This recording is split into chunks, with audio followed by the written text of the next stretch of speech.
Bismillah ar-Rahman ar-Rahim, ala barakatillah, on va commencer le troisième et dernier paragraphe que nous avons intitulé, voilà je l'ai noté, la géométrie euclidienne au service de la mécanique.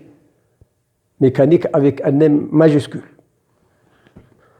Eh bien, et nous l'avons lui aussi subdivisé en trois petites choses. Et attention, pour ceux qui veulent faire de la physique ou aller dans une école d'ingénieur, ce petit paragraphe, il faut l'apprendre pratiquement par cœur. Nous l'avons subdivisé en trois petits sous-paragraphes. Le premier, c'est longueur d'arc et abscisse curviligne. Soit, nous allons définir ces notions, soit on la note en général gamma, soit gamma, une courbe dans le plan. Une courbe dans le plan. En général, la courbe est paramétrée par le temps. Le mobile qui se déplace sur la courbe, mais il te dit à 10 ans, je suis à Marrakech. À 12 ans, je suis à Agadir. À 14 ans, je suis à Lyon. Donc, pour lui, le paramètre naturel, c'est le temps. Et c'est un peu partout dans le monde, le paramètre naturel, c'est le temps. Mais dans les calculs, écoutez-moi bien, dans les calculs, le temps c'est lourd. On essaie d'introduire un autre paramètre. Les transformations permettront de faire la liaison. C'est le début, c'est la longueur d'arc. Bien, on appelle longueur d'arc par définition la définition classique. J'emprunte. Je fais le trajet Casablanca-Marrakech à 60 à l'heure, et bien la longueur d'arc, c'est après 4 heures, c'est 60 x 4, ça fait 240 km. Question, si ma vitesse n'est pas constante, n'a pas une norme constante, je m'arrête, puis je freine, puis à un barrage de police, je m'arrête, etc. Ma formule est plus valable. Eh bien, a-t-on une autre formule? Eh bien, peu importe on dira que la longueur d'arc, c'est par définition. L'intégrale, quand on dit la vitesse champ, c'est l'intégrale. C'est l'intégrale de l'instant 0, si vous quittez Casablanca à l'instant 0, entre 0 et t. Ça, je l'appelle S de t.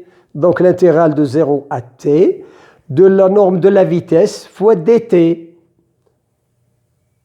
Donc quand v est constant, on trouve exactement vt.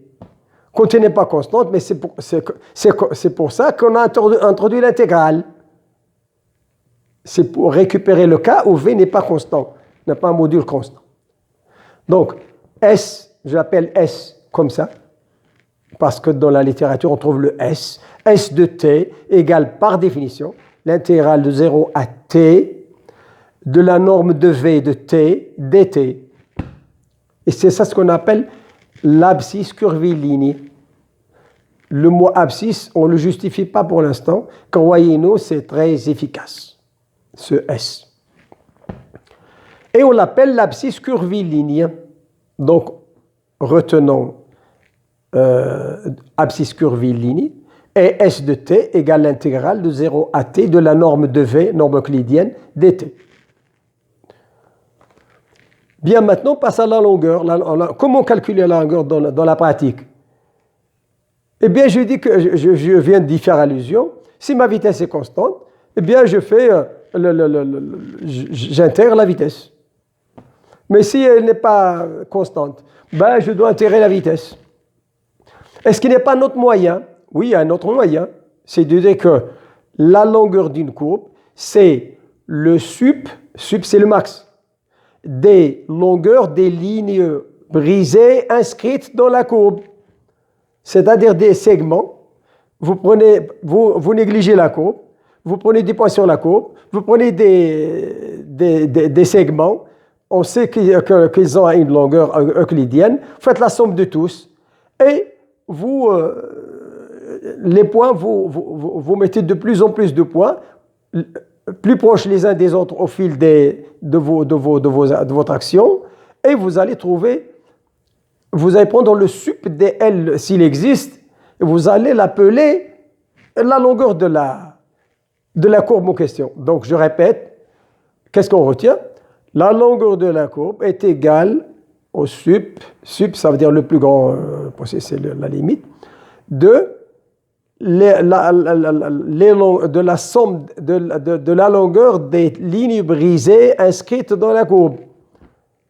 Mais vous prenez toutes les lignes brisées que vous pouvez faire, vous calculez la longueur de cette ligne brisée et vous cherchez calculer le sup comme on l'a fait dans le premier exposé. Le sup existe dans R. Si elle est bornée, on suppose que votre courbe est bornée, a une longueur. Si elle n'a pas de longueur, il y a un problème. Donc, eh bien, la longueur d'un mat, donc il y a deux définitions, retenons ça.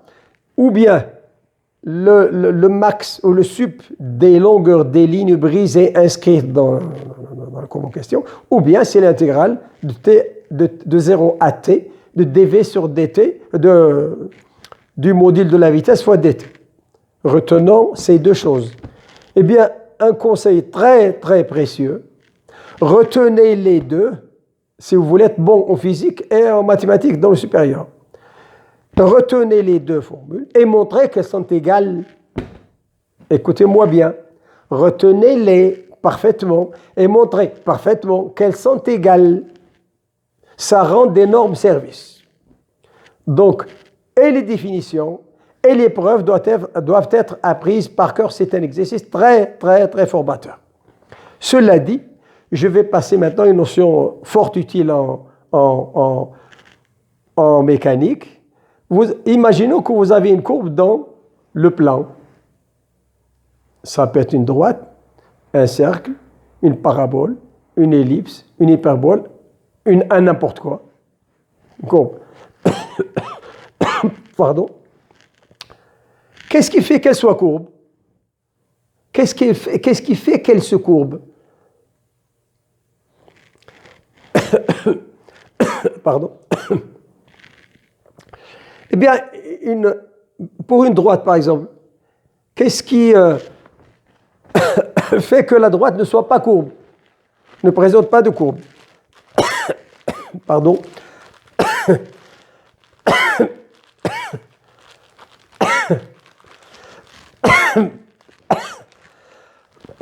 Pardon, je suis enrhumé.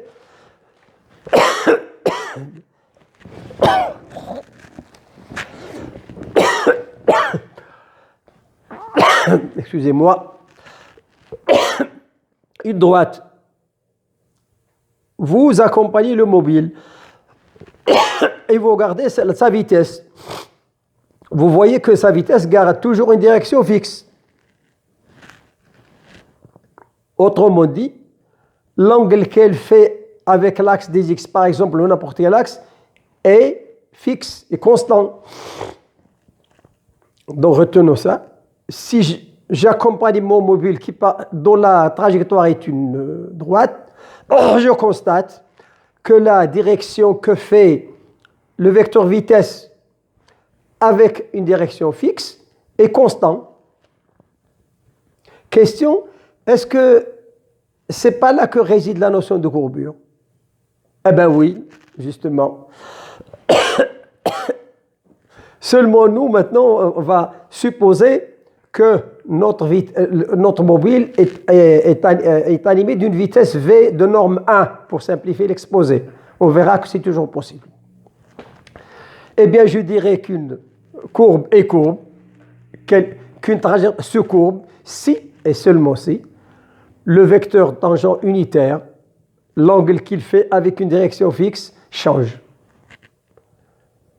Donc, en termes de dérivée, si dt sur d alpha est différent de 0. Donc, retenons, une courbe est courbe vraiment, présente une courbure en un point, si et seulement si je dérive le vecteur tangent unitaire de cette courbe par rapport à une direction fixe, je trouve un vecteur différent de 0 Un jet droit avec deux différences. Ben c'est derrière cette idée qui cache la notion de courbure.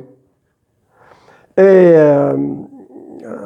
je vous demande de m'excuser, comme je suis un peu enrhumé, mais je vais continuer tout à l'heure.